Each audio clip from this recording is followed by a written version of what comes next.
Mike, over to yourself. Thank you. I will try and share some slides as I go. Fantastic. Bear with me. Thank you very much. So yeah, good afternoon, and thank you for having me to present here today, Sarah. So a little bit of background on me. I'm Mike Tunstall. I'm the head of risk insights at St. James's Place Wealth Management.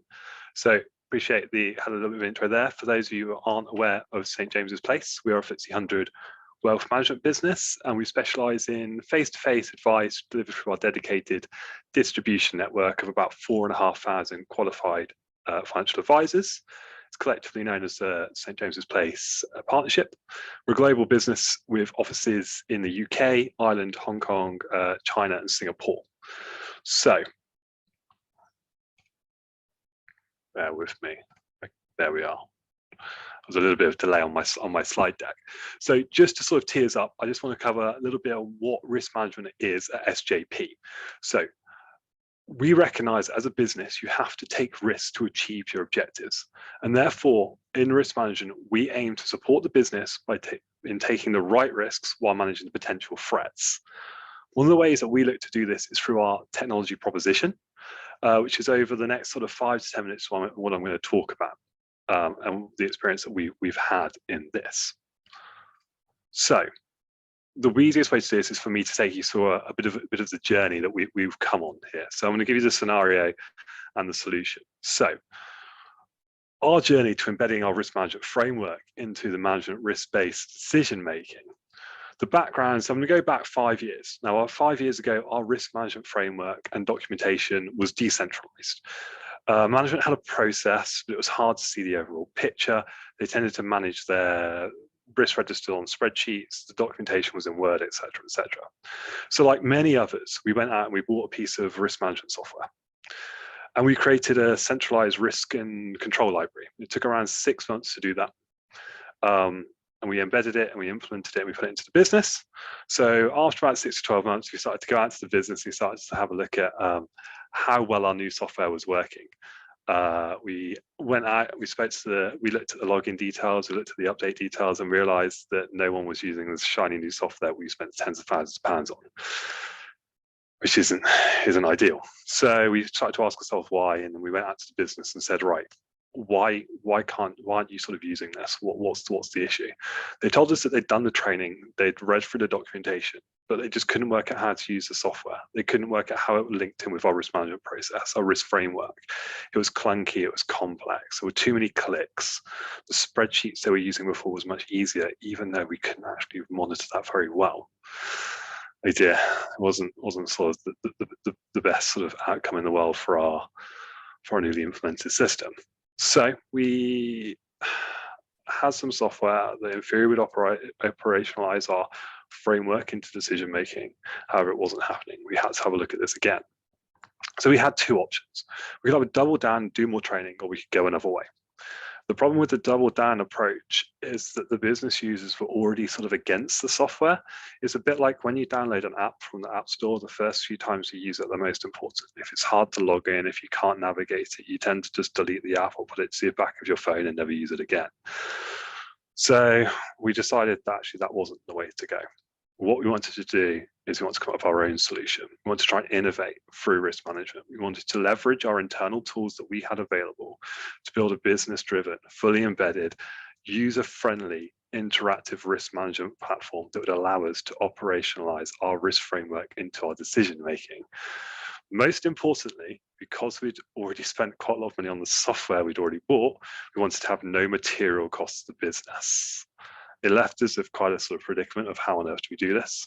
So what we started to look at was what existing tools did we have available to us, okay? So I'm not a software developer, I'm not a software designer. No one in my team is a software developer or designer, but we've all used plenty of good and bad pieces of software over our sort of years of experience. So our design approach was going to be business-led.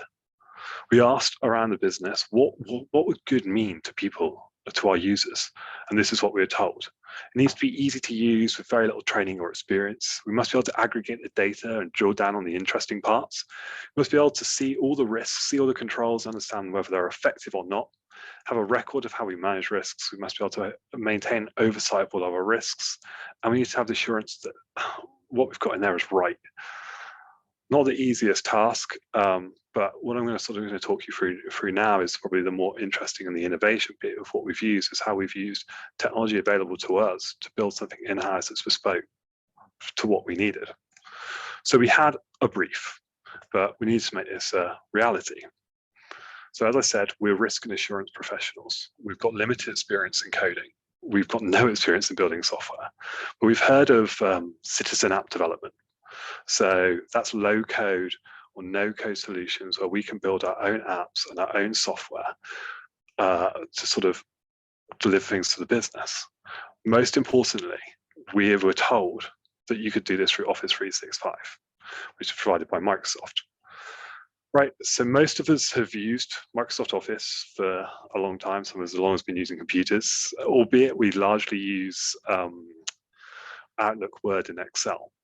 But in recent years, Microsoft have been building more and more tools, which are increasingly powerful. So we thought, you know what, all the stuff's there, the stuff on the internet, let's give this a shot.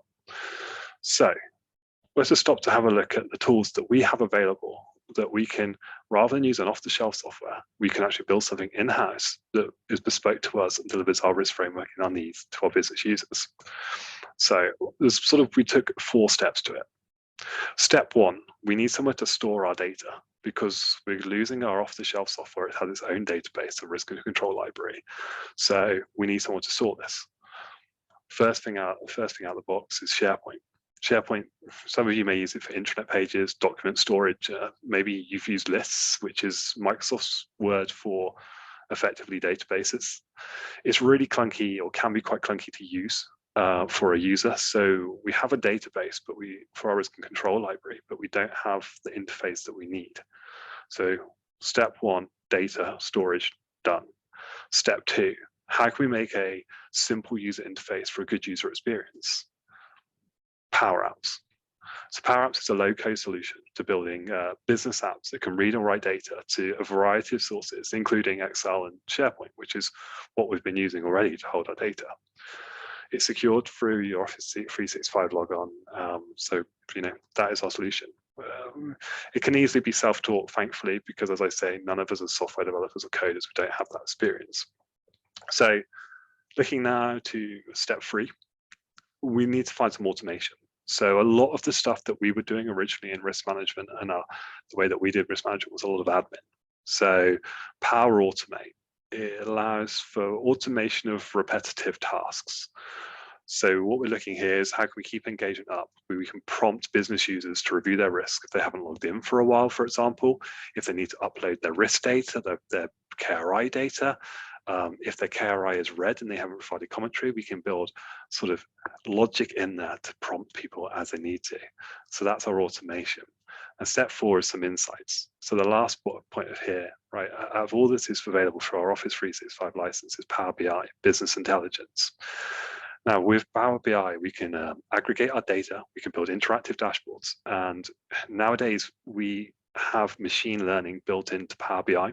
So it's all available to us. The machine learning we are now trying to use to start providing intelligent insights to management, such as you've got a financial risk, you've got some preventive controls, you've got some detective controls, you've got some corrective controls.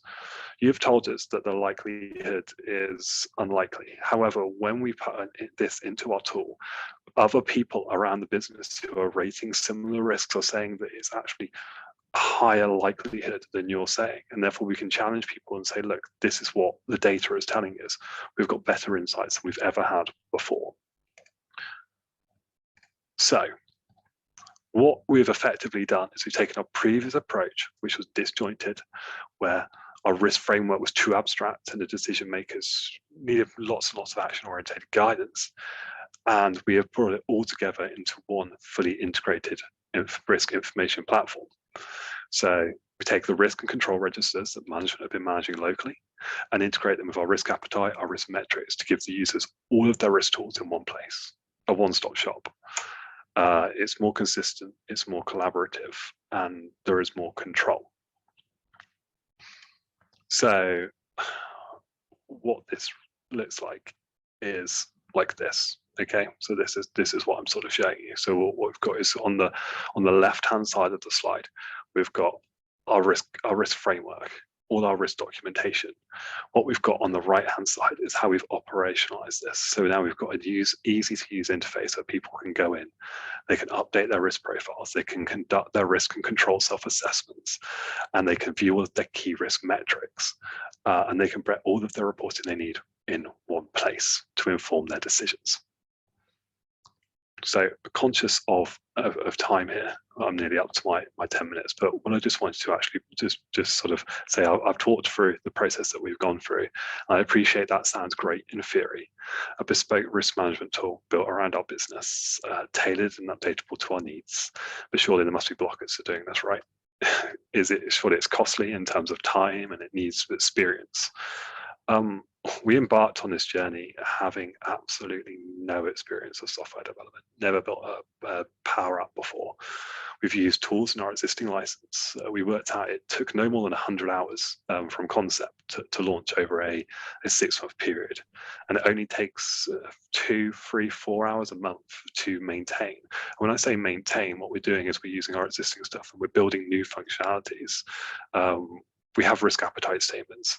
For the first time this month, we launched an online tool for reapproving and updating those with our executive management.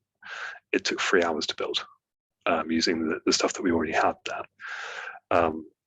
Yes, we still support the business with sense making of different risk decisions, but a lot of the admin tasks are now gone as well, because there's more time to give that sort of quality and use our professional experience to help people.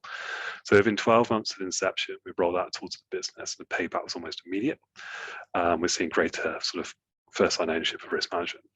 The reason I wanted to share our experiences with you today is we've very much found that with a little bit of out-of-the-box thinking and an engagement with the business, we've had better results than we ever thought possible. I think this is something that can be done in almost any business. So thank you very much for listening there, and I'm happy to take any questions if there are any. Brilliant. Thank you so much, Mike. So everybody, massive round of applause for the fabulous Mike Tunstall. And Mike, I mean, the questions are beginning to come in now with everybody going, oh my goodness me, I'm not the only one that's living in this pain of trying to get a piece of software to work that's just not working for me, or just nobody's engaging with the risk management process and framework, etc., within the organization. So thank you so much for sharing the story with us, but also congratulations on building what you've constructed. It looks great. So just to pick up on the first question actually that came in was from Richard Bendel-Jones, and he says, thanks, Mike. This journey was very familiar to me, which is a recurring theme. And what he's asking is, what was the biggest challenge? Was it building the bespoke approach, or is it actually getting people to use it? You know, where do you see the biggest challenge in terms of really getting the risk management to start ticking over? So the building, the understanding the concept or what the business user needs was difficult in the first place. The building it itself wasn't actually that difficult. A bit of help from YouTube and things like that, and we worked out. None of us are coders, as I said, but getting people to use risk management software remains difficult, but be able to actually update and adapt our software and functionality quite quickly to react to business user needs really helps that engagement. So when someone said, or a few people said, it'd be really useful if it did that, rather than have to go to an external provider and say, can you provide this, can you do that, and they go, it's not on our dev plan, we could do that quite quickly. And actually being able to adapt to that business user needs is what's helped adopt it, and now everything's in one place. We're actually finding that engagement's really good. Fantastic. No, that's really good.